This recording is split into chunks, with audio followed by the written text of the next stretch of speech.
Con este trabajo no pretendo realizar un catálogo completo de las obras de arte que guarda la Catedral de Guadalajara, que solo sería posible para el licenciado Héctor Antonio Martínez, que por muchos años ha sido el curador del tesoro artístico de la mencionada institución. Yo quiero mostrar a ustedes que tienen interés de admirar la riqueza artística de este lugar, sus principales elementos que constituyen para Guadalajara un verdadero tesoro. Empezaré con los más importantes datos históricos. Como sabemos, una vez que se establece la iglesia en Guadalajara, ya en su sitio definitivo en el Valle de Atemajac, surgieron conflictos de orden económico y político que superaron las vidas de los obispos Vasco de Quiroga de Michoacán y Pedro Gómez de Maraver, elegido obispo de la diócesis de Guadalajara en 1546, antes aún de que la misma fuese oficialmente erigida y sin haber recibido la consagración episcopal que llegó en marzo de 1550. El primer obispo de nuestra ciudad establece aquí la sede, a pesar de que oficialmente estaba en Compostela.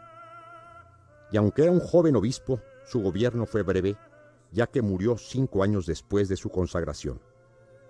Sin embargo, en ese corto tiempo, edificó una casa episcopal como sede en las inmediaciones de lo que hoy es el Teatro Degollado, después la parroquia de San Miguel, construida de adobe y paja, que fue habilitada como catedral, lugar que luego ocuparía la enfermería del convento de Santa María de Gracia.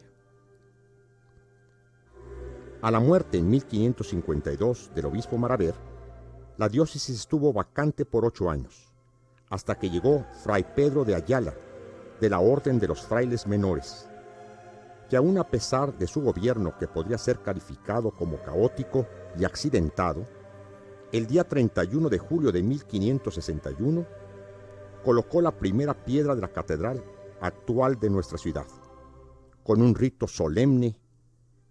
En 1666 el cabildo ordenó, previa cédula real, derrumbar las cajas reales que se encontraban frente a la fachada principal de la catedral. Y en esa forma, con una plazoleta, tuvo mejor vista el inmueble.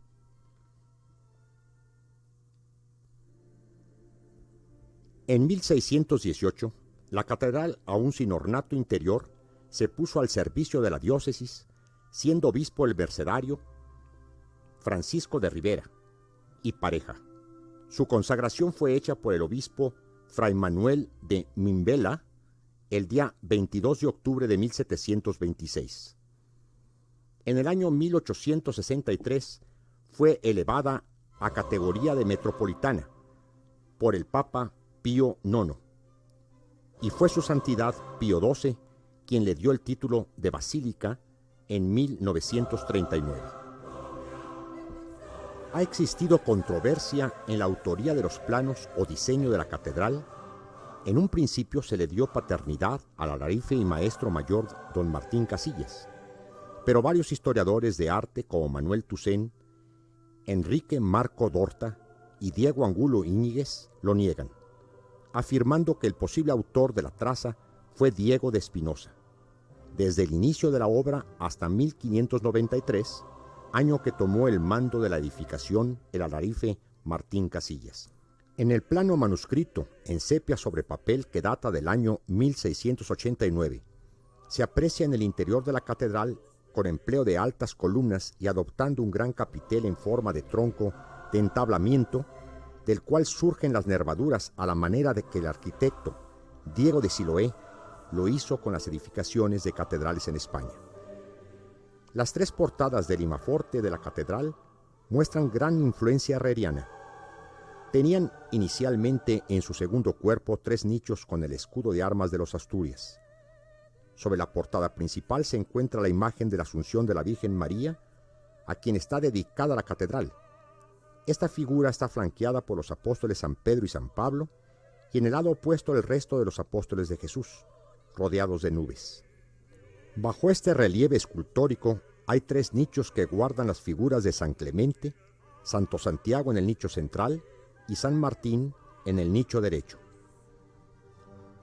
Los proyectos del siglo XVI no empleaban torres, sino una balustrada como las que aún se aprecia en las fachadas sur y norte. Las primeras torres, que datan del siglo XVII, eran similares a las del Templo de San Francisco, rematadas por medias naranjas, sobre las cuales había las figuras de San Miguel y Santo Santiago, patrones de la ciudad. En 1773 fue reedificada la Torre Sur, la de San Miguel, por causa de los temblores, y el día 30 de mayo de 1818 se destruyeron esas torres barrocas por otro sismo. Se sustituyeron por otras de estilo académico, según el gusto de ese tiempo, pero también corrieron la misma suerte, ya que otro sismo las derrumbó en 1849. Las actuales, de estilo neogótico, fueron edificadas por el arquitecto Manuel Gómez Ibarra y son desde entonces el símbolo de nuestra ciudad, y como dijo el ilustre canónigo magistral de la catedral, don José Ruiz Medrano: perdonad los que no sois de Guadalajara o de Jalisco, si no hablo suficientemente bien de nuestro símbolo, porque os defraudaría, ya que no concibo que exista tapatío por nacimiento o por adopción que no esté enamorado de esas torres. Las mismas miden 75 metros con 91 centímetros la norte y 36 centímetros menos la torre sur. En total hay en ellas 19 campanas, la más antigua fundida en 1661. Todas ellas tienen nombre propio y características especiales para su uso en diversas circunstancias. Hubo una solemne consagración de campanas en 1738. Durante la administración del obispo del ilustrísimo señor don Diego Arana Carpintero, en la segunda mitad del siglo XIX, se agregó a la fachada clásica el peinetón que la remata, al cual se agregó un reloj en 1910. El interior de la catedral ha sufrido varias transformaciones de acuerdo a las exigencias de la liturgia y al gusto artístico prevalente.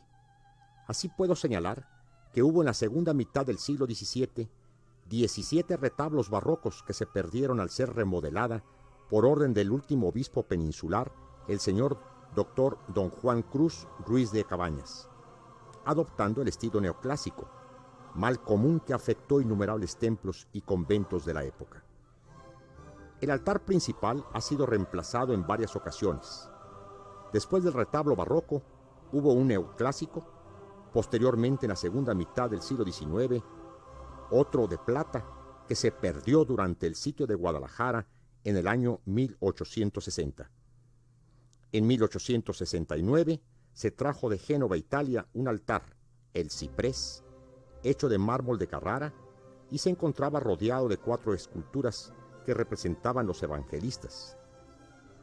Este altar cedió su sitio al actual, una gran piedra neolítica, frontal de plata, que tiene altos relieves con escenas de la Última Cena y los discípulos de Emaús, proyecto de Fray Gabriel Chávez de la Mora.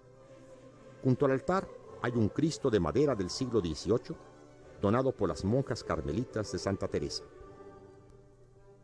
Aún se conservan 2 púlpitos de la época en que se trajo de Génova, Italia, el altar El Ciprés. Sobre el altar se yergue la cúpula que data del año 1875, construida por Domingo Torres en sustitución de la de Mariano Mendoza de 1828. En las pechinas están las pinturas que representan a los 4 evangelistas, obra de Carlos Villaseñor. En la base del tambor de la cúpula existen ventanas decoradas con vidrios emplomados que lucen los escudos de Pedro Gómez Maraver, Pío IX, Pablo III, Juan XXIII y del arzobispo Francisco Orozco y Jiménez. En el testero central, sobre la sillería del coro y bajo el vitral de la ventana alta donde la Trinidad corona a la Virgen María, se encuentra el Ojo de Dios, óleo sobre cartón con resplandor neoclásico, y la figura exenta de la Asunción, talla de madera, obra de Mariano Perrusquilla, primera mitad del siglo XIX, con nubes y varios querubines. La sillería del coro fue tallada de madera de cocobolo, son de estilo romántico y elementos imperio, obra de Luis Monsiváis, 1847. Junto a los muros laterales del coro están las figuras de San Pedro y San Pablo. Sobre las sillas laterales, dos pinturas, una italiana firmada por Bochenec, que representa a un Cristo yacente, y otra un San Juan Nepomuceno flotando sobre las aguas del río. De Felipe Castro es la resurrección de Cristo.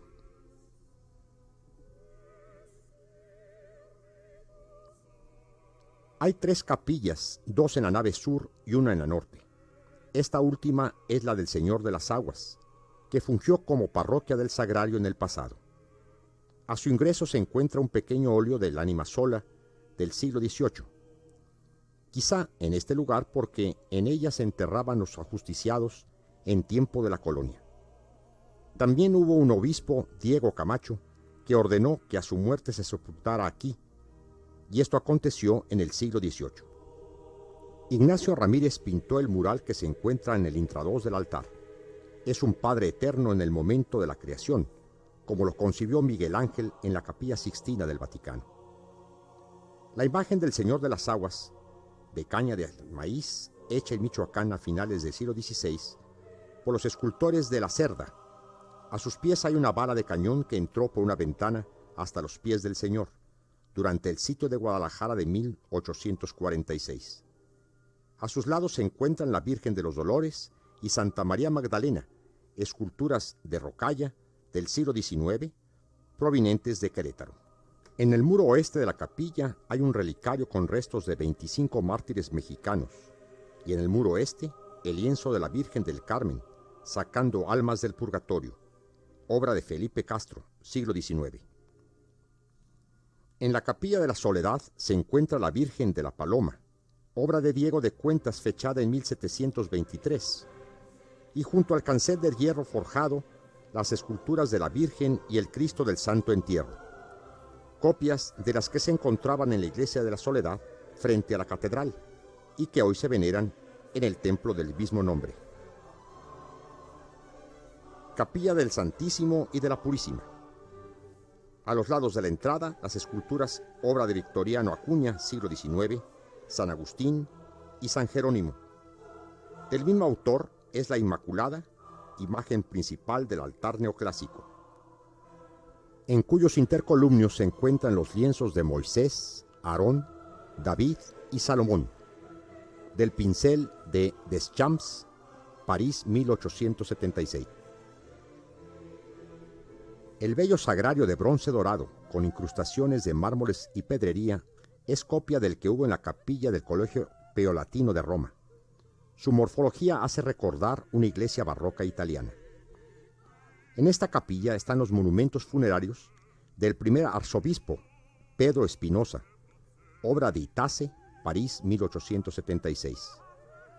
El mausoleo del segundo arzobispo, Pedro Loza, y otro del arzobispo Francisco Orozco y Jiménez, decorado con la figura de León de Lucerna, hecho en México en 1941. Los tres mausoleos guardan los correspondientes restos funerarios. A continuación me ocuparé de los altares que también se encuentran en las naves laterales. El de Nuestra Señora de la Rosa, o del Rosario, es una escultura de cedro rojo estofada, policromada, y con el Niño Dios. Son de una sola pieza, al igual que la imagen similar de la parroquia de Guanajuato, que les concedió como donación Carlos V a estas ciudades. Aunque en el caso de Guanajuato fue Felipe II quien hizo el regalo, la de Guadalajara fue esculpida en México en el siglo XVI.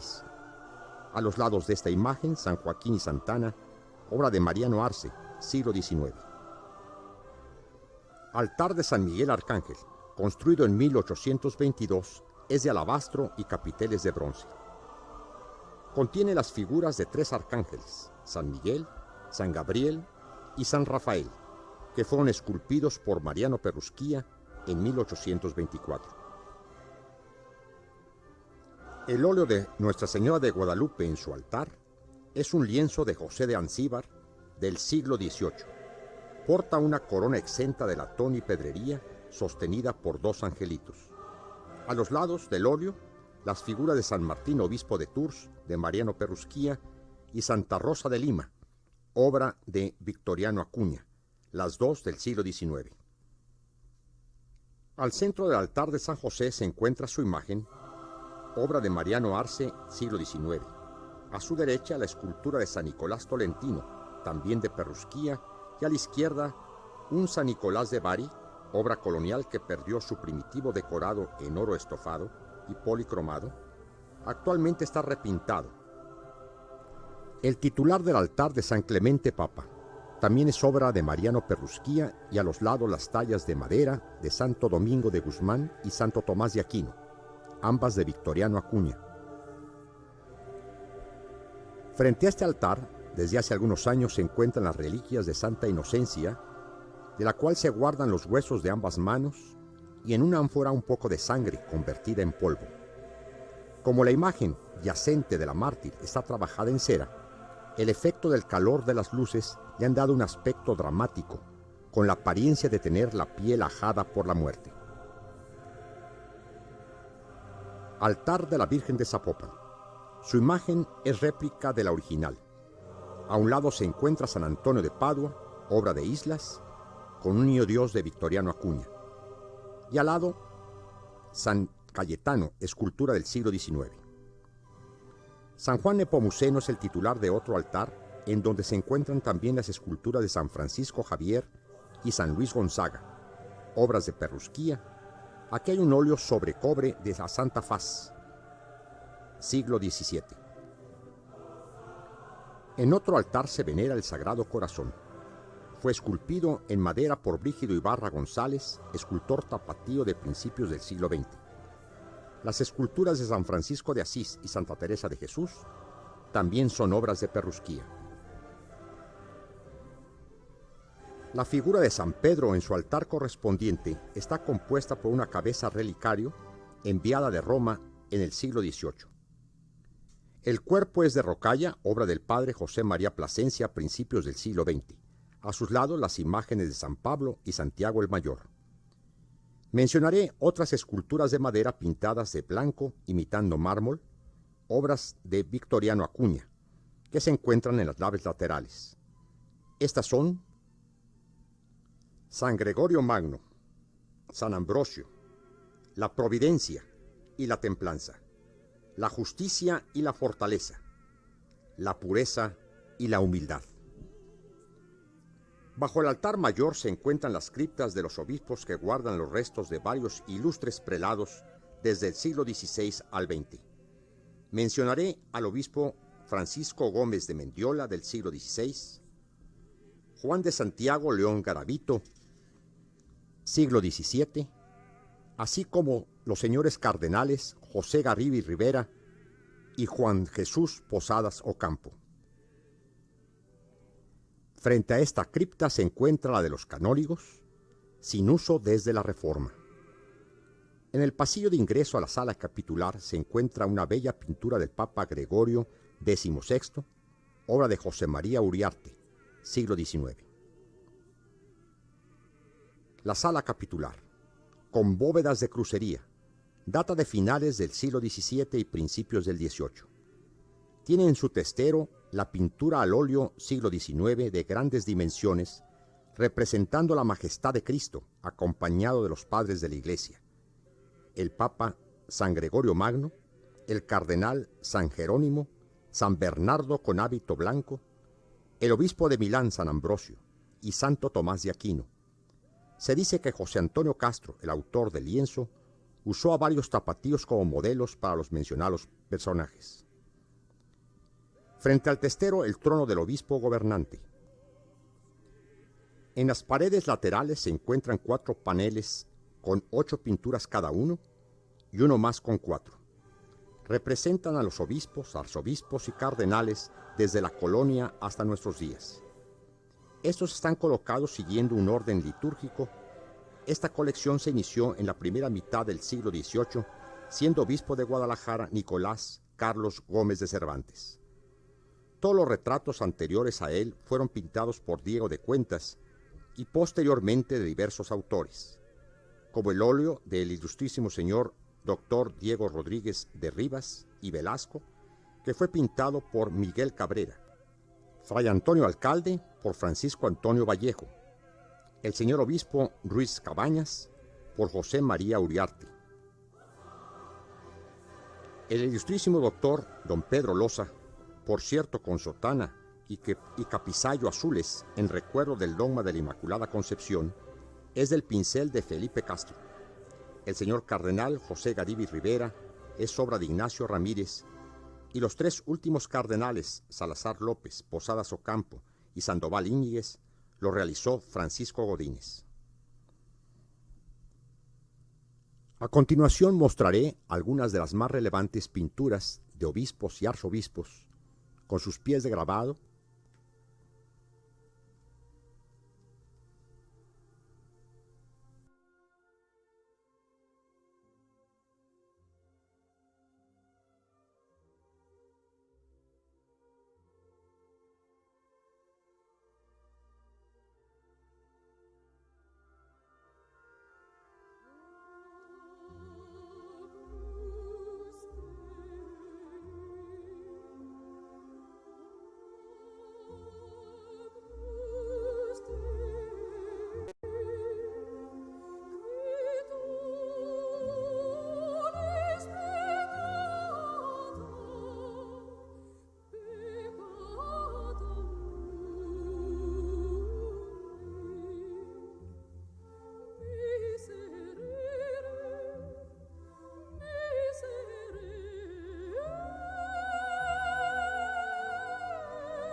En el muro donde se encuentran los últimos cardenales mencionados, se exhiben los lienzos de Francisco de León, un Cristo crucificado, la Dolorosa de José de Ibarra y los retratos italianos de los papas Pablo III, que erigió la diócesis de Guadalajara, y Pío IX, que la dignificó elevándola a arquidiócesis. También en la sala capitular se encuentra una mesa de madera poblana que perteneció a Fray Antonio Alcalde. La sillería en su mayor parte es de finales del siglo XVIII y principios del XIX. Posteriormente, ya en el México independiente, se elaboró el resto de los muebles. Hay un bello nicho barroco, taraceado de carey y hueso del siglo XVIII. La cripta de los señores capitulares está en la fosa que se abre al centro de la sala. Los bustos de los obispos Orozco y Jiménez y el de Pedro Loza fueron llevados a sus respectivos mausoleos en la capilla del Santísimo. La antesacristía guarda el óleo de Fray Antonio Margil de Jesús, que es copia del que se encuentra en la Basílica de Zapopan. A continuación, un pasillo de 3 niveles que comunica el anterior recinto con la chocolatera, en donde apreciamos varias esculturas de diversas épocas. La mencionada chocolatera recibe ese nombre porque aquí se ofrecía una taza de chocolate a los canónigos que, habiendo tenido un riguroso ayuno eucarístico de antaño, sentían la necesidad de una bebida caliente después de haber celebrado las misas. En este salón existe una colección de pinturas del siglo XIX de los capitulares que fueron elevados a condición de obispos. Los autores fueron Jacobo Gálvez, Felipe Castro, Pablo Valdés, Carlos Villaseñor. Además, hay aproximadamente 100 ejemplares de libros de coro de gran tamaño, escritos y decorados a mano, sobre pergamino, y que datan del siglo XVIII y XIX. El acervo de ornamentos y vestiduras ceremoniales que tiene en su haber la catedral es muy rica. Algunas son toledanas, otras bordadas aquí en nuestra patria. Una de ellas ganó un importante premio al arte en una exhibición en París. También vale mencionar la existencia de varios vasos sagrados, custodias, de diversos estilos y decoración, que son de incalculable valor artístico y ornamental.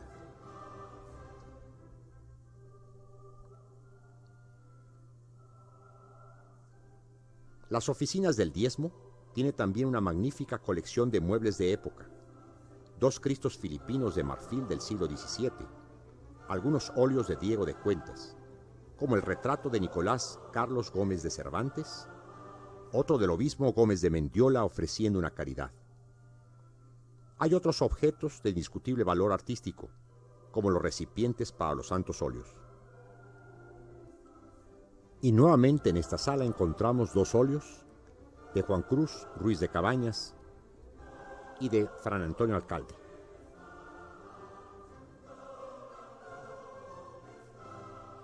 Finalmente ingresamos a la sacristía.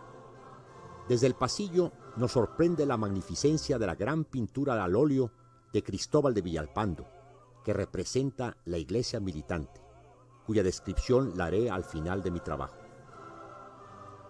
Este recinto tiene las más importantes piezas del tesoro artístico de la catedral, iniciando con la Asunción de Bartolomé Esteban Murillo.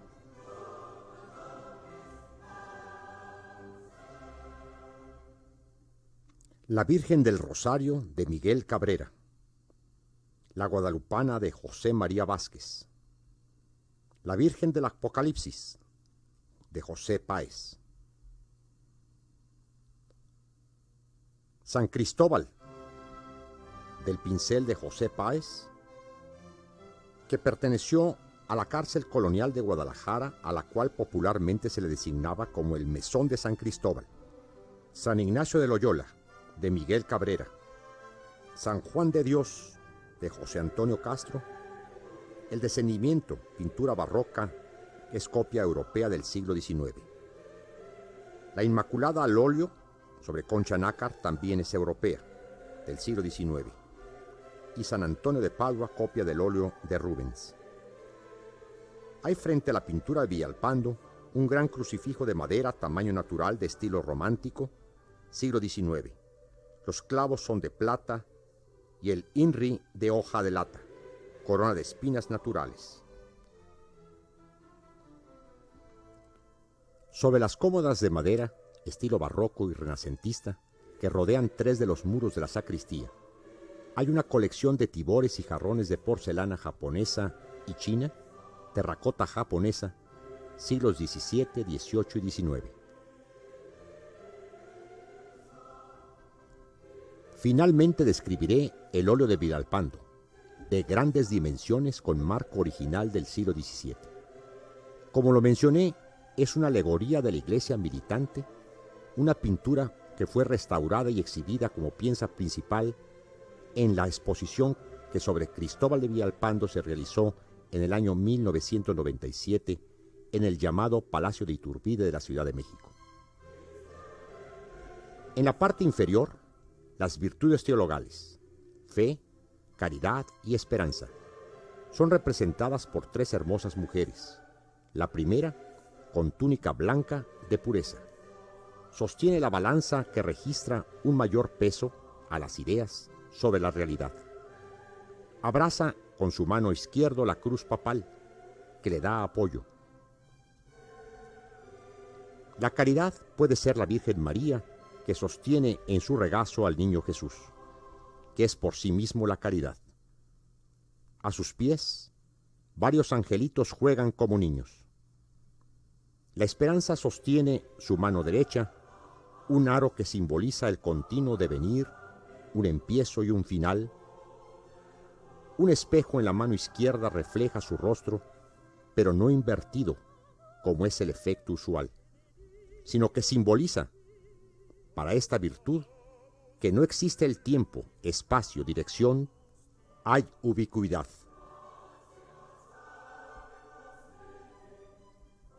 Las virtudes están acompañadas por 3 arcángeles de cada lado, portando los símbolos que los caracterizan. Al lado derecho, Sealtiel en actitud de orar, Jeudiel con azote y corona, San Rafael con báculo y un pescado en la mano. A la izquierda, el ángel Uriel porta espada flamígera, Gabriel lleva azucenas de pureza y Baraquiel canta al unísono del coro celeste. En el siguiente plano se encuentra sobre una escalera de 7 escalones cubiertos por tapete de seda con pliegues y textura barroca, la Iglesia Católica. Está representada por Villalpando como una mujer bella, coronada por la tiara y ornamentos papales. Sostiene en una mano la custodia con la hostia sagrada y sobre el brazo izquierdo una maqueta de catedral, el templo de Dios. A su lado derecho, apoyándola y protegiéndola, el arcángel San Miguel. Y en el lado izquierdo el obispo ilustrísimo Juan de Santiago y de León Garavito, que representaba en su diócesis al apóstol San Pedro, el cimiento de la Iglesia de Cristo. Por eso lleva unas llaves en la mano, y él fue quien encargó al insigne pintor este óleo. Finalmente, en el nivel superior está la Iglesia Mística Celestial, sentada en un carro en el cual fue transportada a la gloria. Sostiene su mano derecha una esfera y con la mano izquierda porta el cetro. Ambos símbolos del poder. Se encuentra rodeada de ángeles que le sirven y otros con instrumentos musicales que usan. Sobre todas las figuras se encuentra la simbología de la Trinidad. Con esta imponente pintura concluyo este trabajo, en donde traté de mencionar lo más importante del tesoro artístico de la Catedral de Guadalajara, y emulando al ilustrísimo señor canónigo José Ruiz Medrano, diré: perdonen los tapatíos y los que no lo son, si no hablé de mi catedral con la elocuencia necesaria, para demostrar que tenemos un templo de Dios digno, que ha sido y será símbolo inigualable de nuestra ciudad.